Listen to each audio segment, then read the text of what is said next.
Okay, the 10-mark question we have here is comment two-sided on the extent to which international financial flows are important role in reducing poverty and promoting economic development. 10-mark global question. Definition to start with: remittances is the money sent back home from another country by migrants, usually to a member of an extended family. Remittances can increase the disposable incomes of family members living in developing countries. This money then allows family members to spend it on essential sustaining goods and services such as food and clean water. Material living standards can also be improved.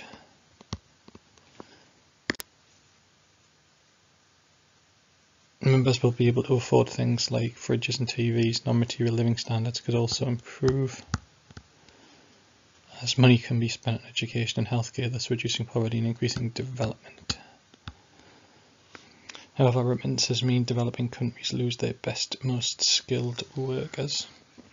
I think this just needs to be reworded a little bit in terms of the cause of the increase in remittances is due to emigration,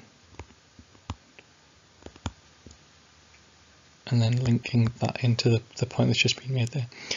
This results in the long run economic growth reducing of a developing country like Zambia. And here we have the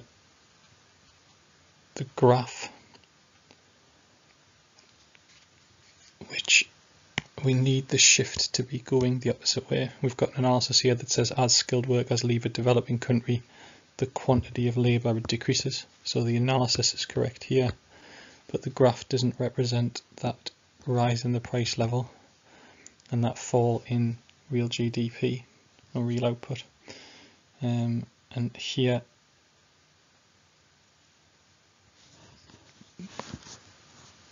the reduction in actual growth, would be better to talk about this in terms of real GDP from Y. Okay, I've just noticed that the analysis itself, going from Y2 to Y1, is correct here, and from P2 to P1. It's just unusual to draw it like that. I think it's always easier to think of it as the other way around. Incomes in the long run will be low for people living in developing countries due to the impact of poverty reductions and constraining improvements in both material and material welfare, compared if those workers stayed and continue increasing growth domestically. So there's a good couple of arguments there.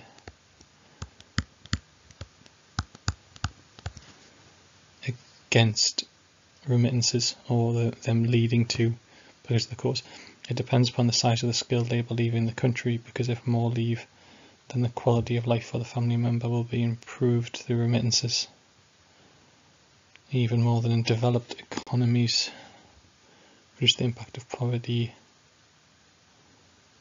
I think it's too close to the analysis that's gone before,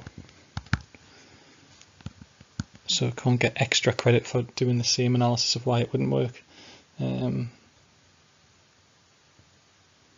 And then this is repeating for a second time. Remittances are more stable, and this is a much better, and really this should be expanded into a much bigger point in terms of stability. So it's saying that they're more stable and they do not need to go through the government, but they go straight to the families, ensuring reduction in poverty. So there's a little bit of AO4 there, but we could look at stability, or the stabilising fact of the economy in increasing business and consumer confidence. And that may lead to more investment in terms of the Harrod-Domer model, and then boosting the economy that way.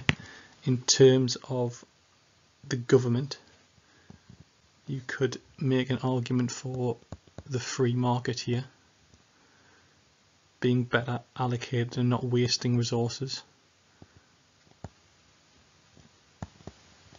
is being better for growth. So overall, this essay has a very good start in terms of the analysis of why remittances are good, has good analysis of why the remittances are possibly not good. It's got two evaluation points which are kind of repeating the previous analysis, and one quick evaluation point that could be split into two and expanded to get more AO4 marks.